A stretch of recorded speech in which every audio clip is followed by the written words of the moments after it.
New at 11 and now at 11, an I-team investigation into the use of police force. Tonight, Chief Investigative Reporter Craig Cheatham takes a look into the cases of local officers using force on children.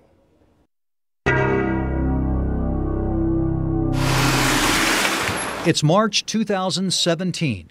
A police body camera worn by Cincinnati officer Kevin Kroger Come here for a second, guys. records his search for a group of suspects in an auto theft and shooting.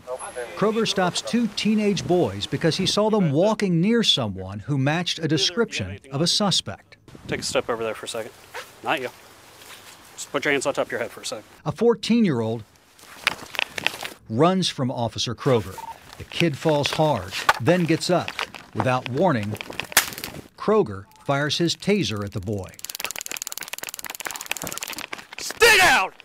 Officer Kroger zaps the child a second time with his stun gun. Turn around!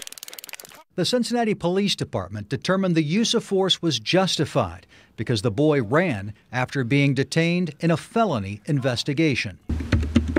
The 9-Interside I-team obtained this body camera video during our 8-month-long investigation of police use of force at 32 local departments.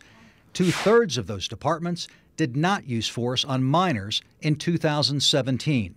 But the other 11 departments used force on a combined 233 juveniles, which is about 1 out of every 10 use of force incidents. Stop reaching. Police records obtained by the I-team show black teens were more likely than whites to be zapped with a police stun gun. Do not grab my hand.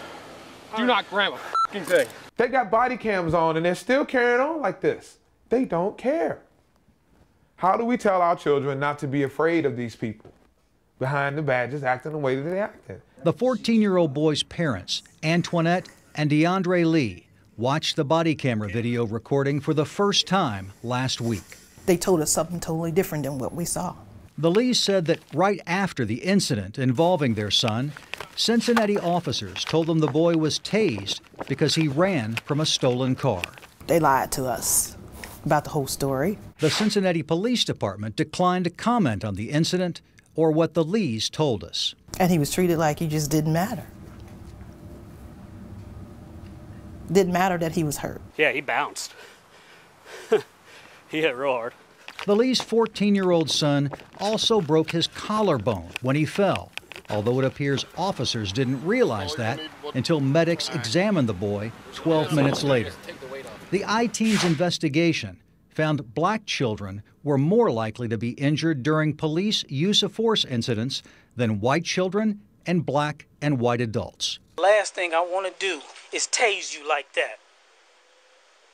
When I say stop, you stop. In August of this year, off-duty Cincinnati officer Kevin Brown tased 11-year-old Denisha Gowdy in the back after she shoplifted at a Kroger and refused to stop.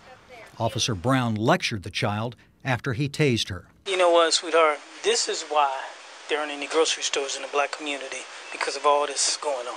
In September, Police Chief Elliot Isaac gave this response to the incident. I believe the officer violated our policy.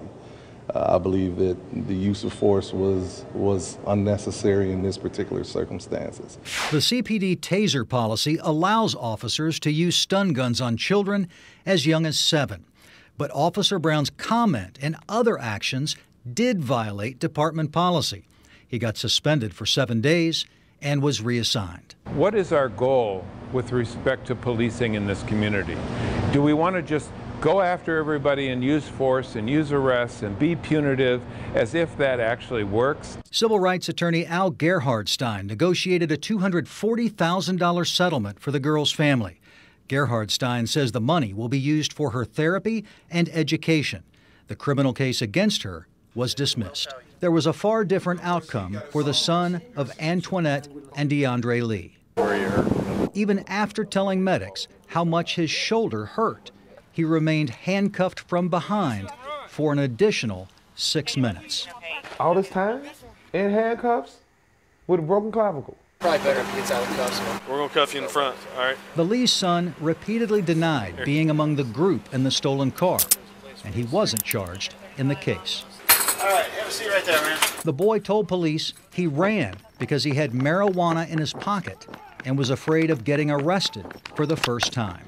A juvenile court judge found the 14-year-old delinquent on obstruction of official business and a misdemeanor drug charge. The case was closed after the boy performed 20 hours of community service. What he did was wrong. We went to court. He's paid his debt to society within what the court asked him to do. He paid his own fine with his job that he has. The Lees say they appreciate the sacrifices made by police officers and the risks they face as they protect and serve. I have family members that are on the police force in other cities. They have a lot to deal with out here. I get that. But a year and a half after the incident involving their then 14-year-old son, the Lees still have many questions for police that may never be answered. Suspect or not, he's still a human being. In a statement released today, the Cincinnati Police Department said, "Our officers use force in order to subdue suspects that fail to submit to lawful arrests or in an effort to defend ourselves or citizens from harm."